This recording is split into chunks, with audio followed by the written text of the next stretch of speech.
Oh, meron ka naman pala Jomar na mga sponsor de. Umuwi ka muna sa inyo. O sige na, magpaalam ka kay Kalinga para mamaya. Na doon ka muna sa Nabuha mag-vlog o ano. Kalingap ka pa rin. Hindi ka alisin sa Kalingap. You're still in Kalingap pa rin. Pero umuwi ka muna sa inyo. Ha? Total, may mga sponsor ka na naman ha. May nagmamahal sa inyo, maraming nagmamahal. Sapat na siguro yon. Okay na yon. Hello mga sangkay mga kalingap! Welcome back to my channel. Ito po muli ang yung sangkay na sa Sangkay Loans muling nagbabalik. Kumusta kayong lahat? Sana nasa maayos na kalagayan ng lahat. Mapadito sa Pilipinas o sa mga nasa ibang bansa, dobling ingat tayo, no? So, mega love shoutout sa inyong lahat sa Team Sangkay Original, Team Sangkay Sponsors, Team Kalingap, Kuya Val, at Edna, Kalingap Rob. Sa lahat ng aking mga followers, supporters, and subscribers, sa mga lolos, lolas, OFWs, and PWDs, mega love shoutout sa inyong lahat, and of course, I love you all. Ayan. Mega love shoutout po sa lahat ng mga nagmamahal kay Sangkay, sa lahat ng laging nakasuporta kay Sangkay, mega love shoutout po sa inyo. Dako tayo sa ating batian portion bago tayo dumako sa ating pag-uusapan ngayong araw na ito. Mega love shoutout kay Rolando Reglamos Arsenal. Ganon din kay Black Ship Vlog. Kay Layla Sheena. Also kay Rose Barlon. Ganon din kay Naya Mix Vlog 2.0. And also kay Grandma Bebs. Ganon din mega love shoutout kay Velma Lazarte. Sa inyong lahat mega love shoutout. Ganon din po sa aking mga kalingap watchers, sa mga kasamaan ko, nandiyan dyan yung kanilang mga pangalan, kanilang YouTube channel, support po natin sila. So ngayong araw na ito mga sangkay, gagawa ko ng reaction video. Ito yung sa naging desisyon, patungkol sa naging desisyon ni Kuya Val sa nangyari doon sa birthday ni Jomar, no? So gumawa ng desisyon si Kuya Val, no, kung ano ang nararapat sa tingin ni Kuya Val. So panoorin natin itong live na ito ni Kuya Val, then after natin na mapanood, magbibigay ako ng opinion or kuro-kuro patungkol dito. Tara mga sangkay, mga kalingap, panoorin natin. So, napag-isipan po natin mga kaibigan para po matapos na yung issue. Mas mainam po na si Jomar ay umuwi muna sa Nabuha po, no, sa bahay nila doon sa Kamsor. Kasi hanggat nandito yan, hindi titigil ang issue. Lahat po ng reactors ay inukontin po kaya. So para sa akin po mas mainam na si Jomar po ay umuwi muna sa kanila, sa Kamsor, sa Nabuha. Wala muna tayong kahit mga 3 buwan po, Kalingap. Magpala muna si Jomar kay Kalingap Rob na umalis muna dito. Ang bihira yan. Ginugulo tayo ay. Tahimik ang Kalingap, naggulo-loob. So, mas mainam po na si Jomar ay umuwi muna sa Nabuha, Camarines Sur. Yan. Magpaalam siya kay Kalingap Rob. At magpalamang hanggang July. Wala mo ng Jomcar. Mas mainam pa, di ba? Magulog kayo ay. Yan po mga kaibigan, sa paligid tayo. Di ba kami kumakain po ngayon at pambira, walang katapos ng away ko.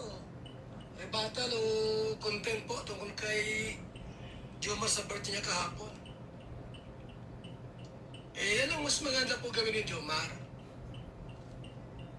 Puntahan si Kalingap Rob at magpaalam muna siya na umalis muna sa daet. Di tapos ang isyo. Di ba? O tapos ang issue po pagka umalis siya sa daet. Sa Nabuha muna siya, total may mga sponsor muna siya. Mga titas and mamis. Yan ang magandang gawin ni Jomar. Magpaalam muna sa daet. Kalingap Rob. Ang dapat niyang gawin.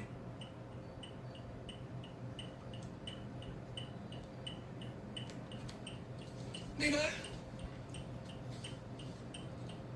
Pati si Ate Edna, pinahiya. Grabe naman yung grupo na yan. Ikaw na pong pahiyain mga kaibigan.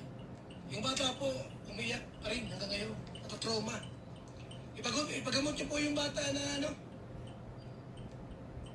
Na-trauma yung bata. Wawa naman si Pao, ano yung Pao pangalan nun? Pao. Tahimik si Jor, wala silang sinasabi sa... Di malamang nag-chat, nag-text, or ano, wala man lamang. So para sa akin po mga kalinga, pas mainam si Jomar ay umuwi muna sa kanila. Okay na lahat, di ba? O sige, bumalik sa rin sa daet. So mas maganda po magpaalam siya kay Kalinga Prab. Yan ang the best yung gawin ngayon. Oh. Di ba? Ay, ang issue po, hindi titigil hanggat nandiyan yan. Walang katapos ang issue po yung mga kaibigan ginawa nila kahapon. Mga titas na ito. Anong team na ito mga kaibigan? Yung kahapon po na napakahigpit. Wala sa ayos, wala sa lugar. Itong grupong ito. Jumcar Family Friends International. Bihira naman kayo. Maliit na bagay po yun mga kaibigan, ha? Maliit na bagay. Hindi nyo ko malamang ginarang si Ate Edna. Alam niyo ba ang kalinga? Kasama po si Ate Edna sa pagpasok ni Pao, anak ni Yangmi. Abay, pinalabas po. Grabe naman kayo. Ha? Pinalabas kasama si Ate Edna. Tapos sabi nung ni Olive ba ito? Hindi raw kalingap. Baka ikaw hindi kalingap. O sino-sino ito mga kaibigan? Sa Jumcar Family and Friends International. Ayan o. Miss Kat Lopez, Olive Sanchez, Joanna Cornel, Marcy Glico, Elski, Umakan, Sirbong, Paul Christian, and Selma. Oh, meron ka naman pala ng Jomar na mga sponsor eh. Umuwi ka muna sa inyo. O sige na, magpaalam ka kay Kalinga Prab mamaya. Na doon ka muna sa ano po, mag-vlog ko ano. Kalingap ka pa rin. Hindi ka alisin sa Kalingap. You're still in Kalingap pa rin. Pero umuwi ka muna sa inyo. Ha? Total eh, may mga sponsor ka naman ha. May nagmamahal sa inyo, maraming nagmamahal. Sapat na siguro yun. Okay na yun. Bakit naman Kuya Bal ginamay mo si Jomar? Ay, alam niyo mga kaibigan, walang ginawang hakbang si Jomar dito. Pinabayaan na yung batang matrauma, tulad yan. Maliit na bagay po mga kaibigan, na grabe naman kayo sa bata. Grabe kayo sa bata. Hindi dapat yun ang ginawa niyo sa bata. Kawawa naman yung bata. Iyak ng iyak ang ginawa niyo. Tapos pinahiya niyo si Ate Edna. Grabe naman yung ginawa niya po. Pag na lang, Jomar, ang gawin mo, punta ko si Kalinga Prab, magpaalam ka. Ha? Sabi mo na, Kalinga Prab, ano mo na, sabi ni Kuya Bal, nagpayo siya na mas mainam daw para mawala yung isyo. Ako muna yung magpunta mo ng mga buwan. Tamarinisor, paalam mo na. Natrauma yung bata, mga kaibigan, ha? Natrauma po yung bata. Grabe ginawa ninyo sa bata. Hindi kayo nahiya, kinaawa. Mas mainam po si Jomar ay magpaalam mo na kay Kalinga Prab na umalis sa daet. Ha? Wala mo nang vlog ng Jomcar? May 3 buwan? Pambira kayo. Sa mga ugali ninyo. Ha? Asa mo na ugali ninyo? Malit na bagay ito, malit na bagay lang po, hindi nyo napasok. O mas mainam po si Jomar, umuwi na sa Labuan. Sa Camarinesor, doon muna siya mag-vlog. Kalinga pa rin siya.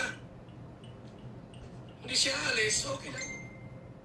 Umalis siya, di bahala siya.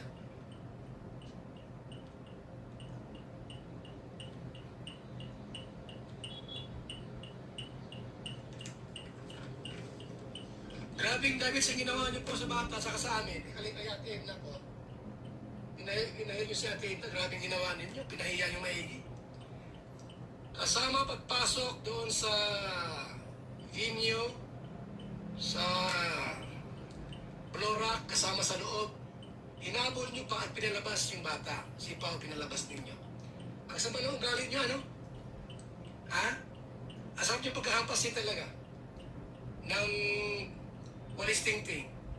Oh, pinalabas niyo pa sa harap ni Ate Edna yung bata. Hindi kinahiya, hindi kinaawa.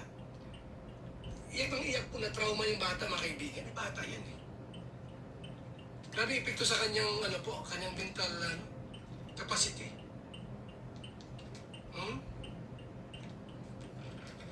Ay, mas mainam nga po, ang labis ng gabi ni Jomar, magpaalam kay Kalinga Prab at umalis sa daig muna. Ay, 3 buwan lang. Gusto niya hanggang December na. O gusto siya mag-vlog sa Nabua. Samahan niyo po yung mga sponsor niya. Ito, may sponsor naman sa Jomar. Ang dami, oh. Ha? Ayan naman si, si Miss Kat Lopez, di ba? Ayan si Olive Sanchez, Joanna Cornel, andyan naman. Si Marcy Kiko, andyan naman. Si Elski Lumakan, andyan naman si Elski Lumakan. Ayan si Sirbo. Ayan si Paul Christian, si Silma. Sige na. Samahan niyo si Jomar Rizalo. Kamso. Ha? Sige na po, umalis na kayo dito. Pambihira kayong maigi. So yun mga kalingap, mga sangkay, no, napanood natin yung live ni Kuya Val patungkol sa kanyang desisyon dito sa pangyayaring ito, no. So, igalang natin ang desisyon ni Kuya Val, siya yung founder. Tingin ko, ito yung paraan para sa kanya, no, na para sa kabubuti. Sabi niya para ikatatahimik ng lahat, pati yung sa pagko-content ng nating mga reactors para matigil. So, ang bawat isa sa atin may opinion, ang bawat isa sa atin may kanya-kanyang point of view, no? Gaya ng sabi ko, respeto natin si Kuya Val, pero hindi porket ibig sabihin na tayo sasalungat dito sa ni Kuya Val, hindi na tayo dito, hindi natin ginagalang ang kanyang opinion or ang kanyang desisyon. Ang sa akin lamang dito, ito ba'y ito ba ang solusyon para sa ikatatahimik ng lahat? Yung sabi ni Kuya Val na magpahinga ng 3 months or hanggang December, or yung pinaka-worst dito dahil kita natin na disappointed si Kuya Val, no, sa mga sponsors. Dahil may mga sponsors naman daw si Jomar, pwedeng lumayas na sila. Pwedeng mag-vlog na si Jomar ng sarili niya kasama yung mga sponsors. So kitang-kita natin dito yung disappointment, no, ni Kuya Val sa kay Jomar dahil hindi nag-reach out. Parang tahimik lang si Jomar kung ano pangyayari. Tingin ko kaya si Jomar tahimik, binabalanse niya yung lahat, no. Hindi niya alam kung sino ang kanyang pipiliin dito. Tingin ko naipit dito si Jomar sa mga sponsors. And disappointed din si Kuya Val dito sa mga sponsors sa ginawa, no? Lalo na yung sinabi ni Kuya Val na trauma yung anak ni Yang Mi at pati si Ate Edna napahiya dahil pinalabas si Ate Edna, no? Pero parang tingin ko kung na-trauma yung bata, pero bakit si Yang Mi nag-live kaagad at tuwang-tuwa, nagsasasayaw at nagkakakanta? So parang hindi tumutugma yung natin dito. Kasi kung alam niya na yung anak niya na trauma, pero bakit parang tuwang-tuwa yung nanay niya, si Yang Mi, no? Kung ito yung ikabubuti, no, na stop muna yung yung Jomcar, umuwi muna si Jomar kung saan siya nanggaling doon sa Naga, fine, mabuti, no? Pero kung ito'y temporary lamang, no, ito'y temporary rin lang naman, no, na may stop yung kaguluhan. What if kung bumalik si Jomar? Sure ba na wala nang mangyayari sa kagaya na nangyayari ito? Or baka pag bumalik si Jomar, mas maging worst pa yung mangyayari dito? Kung ito'y pansamantala, temporary lamang, no, na pag-alis ni Jomar, ibig sabihin pwedeng bumalik muli. Kasi nandiyan dyan yung mga sponsors. Alam natin na ang naging problema dito between Yang at saka yung mga sponsors. No. Kung nandiyan dyan pa rin yan, yung mga sponsors na yan, na mga nag-iiringan, nandiyan dyan sina Yang Mi, nandiyan dyan yung JCFFI na yan, wala pa rin. Wala pa rin katahimikan. No. Hindi pa rin magiging okay ang Jomcar community. Hanggat nandiyan dyan yung mga yan. Kaya yung tanong ko, yun ba yung solusyon? Si Jomar ba yung solusyon na para matahimik ang lahat? Pati yung community ng Jomcar. Para sa akin, hindi. No? Diretsahan sasabihin kong hindi. Si Jomar yung solusyon na para na matahimik ang lahat. Temporary lamang yan. Hanggat nandiyan dyan yung mga sponsors na pabida-bida, hanggat nandiyan dyan yung mga founders na pabida-bida, hanggat merong grupo sa loob ng Jomcar, may nagbabangayan, may nag-iiringan, may nagpapabida-bida, hindi matatahimik yung community ng Jomcar. Sila yung sisira sa community ng Kalingap. Isipin natin, no? Kung maraming nagsasabi yung kaguluhan ito, pera ang dahilan. Pera yung dahilan. Isipin na natin, okay, pera yung dahilan. Nagtayo si Kalingap Rab ng love team para makatulong, no? Yung kinikita ng love team ni Jomar at saka ni Carla, yung views nila, tingin ko sapat na yun para makatulong. Diba? Kailangan pa ba na magkaroon ng sangkatutak na mga sponsors para lamang makatulong? Kinakailangan ba na magkaroon ng mga sangkatutak na mga sponsors na wala naman sa puso yung pagtulong, kundi may mga pansariling interes? Tingin ko it's useless kung meron, no? Yung nangyayari sa ngayon. Yung mga sponsors na ba yan? Tanong ko lang, yung mga sponsors ba na yan? Yung nakakatulong ba sila sa paglingap ng Kalingap? No? Yung ibang mga tinutulungan ng Kalingap, yung ibang mga beneficiaries ng Kalingap, yung ibang pwedeng tulungan ng Kalingap, yung mga sponsors na yan, nakakatulong ba sila sa Kalingap? Tanong ko lang. Or ang nakikita ko kasi, ang pagtulong nila nakatutok doon sa love team.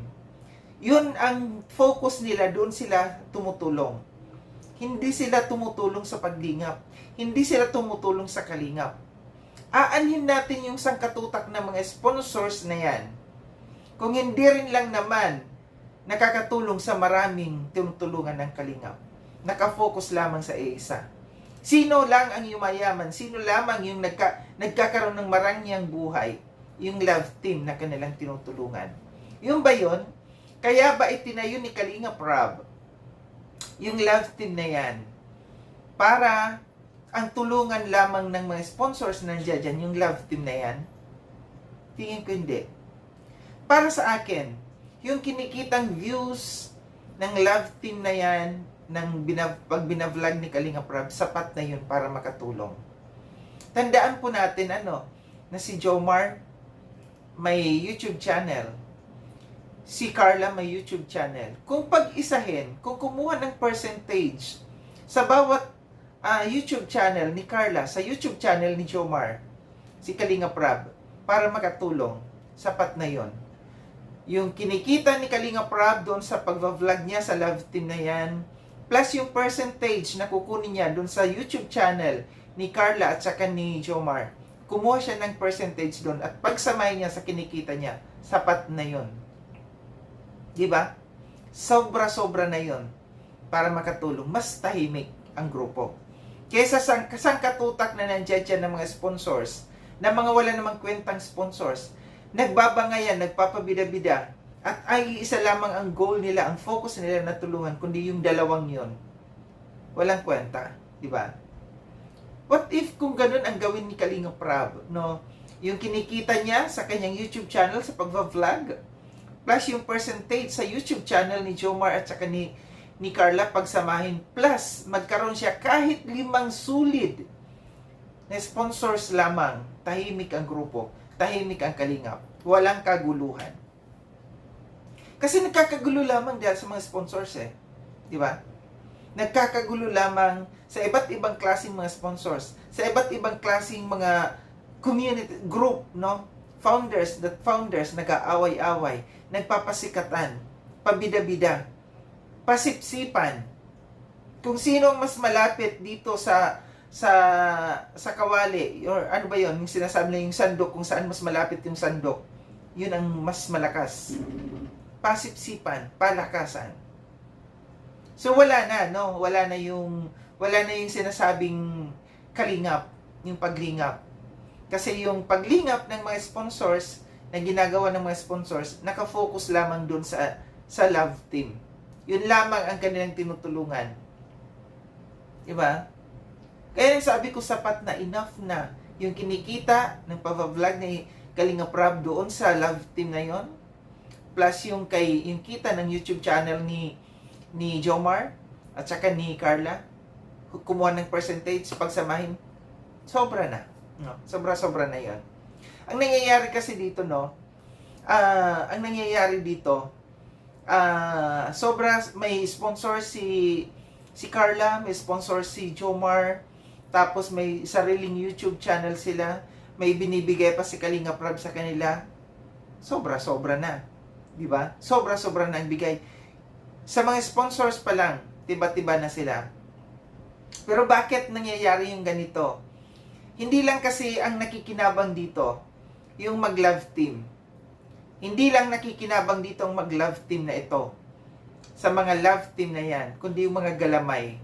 Nandiyan dyan yung mga sponsors, nandiyan dyan yung mga founders, yung mga nasa likuran, no? Yung mga nagtatayo ng grupo, yun yung mga kumikita. May kita din. May kinikita din sila galing doon sa mga sponsors. Kaya yung kita, saan napupunta? Napupunta na ang kinikita nila galing sa sponsors. Saan napupunta? Founders, mga nagalamay, tapos dito sa dalawa. Wala na sa Kalingap. Ito yung dapat nakikita ni na Kuya Val at saka ni na Kalinga Prab. Ito yung dapat i-visualize nila. No? Na ito yung reality na nangyayari dito sa pagtayo ng mga love team na ito. Na hindi nila namomonitor. Sobrang luwag ng Kalingap, no? Sobrang tiwala ng Kalingap sa mga founders, sa mga kung sino-sinong mga nandiyan dyan sa likuran ng dalawang love team na yan, no? Sila yung mga nakikinabang kesa dito sa Kalingap.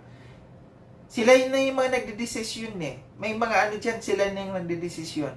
So dapat ito yung sa nangyaring ito, no? Ito yung maging eye-opener, no? Ito yung maging wake-up call sa Kalingap. Na ito yung nangyayari, ito yung realization na nangyayari. May pasipsipan, may pabida-bida. Mga founders, sila yung nagbabangayan, silang nagpapairingan. Mga sponsors, pasikatan. Di ba? Ito yun. Kaya sabi ko, ito ba yung solusyon ng pag-alis kay Jomar? Matatahimik na ba ang lahat? Yung pansamantalang pag-alis kay Kalingap, sa Kalingap, kay Jomar, ito ba yung talagang matutuldukan na yung katahimikan? Hindi. Hanggat nandiyan dyan, yung mga tao na nakapalibot sa love team na yan, no? Yung mga pabida-bida, hanggat nandiyan dyan sila, walang katahimikan. Dito dapat mag-focus si Kuya Val sa mga tao na nakapalibot, sa mga tao na nasa likuran ng love team na yan. Ito yung ito yung opinion ko. Hindi ko sinasabi sa inyo na mag-agree kayo sa akin. Lahat tayo may kanya-kanyang opinion at lahat tayo may kanya-kanyang na-visualize, no? Dito sa pangyayaring ito. Hindi malayo mangyari sa ibang mga love team din yung nangyari dito sa Jomcar na ito. Asahan niyo po. Baka ito lamang ang umpisa. Baka may mas malala pang mangyari dito sa Kalingap. Kung hindi matitingnan, hindi mapipigilan yung mga sponsors na nandiyan dyan sa likod ng love team na ito.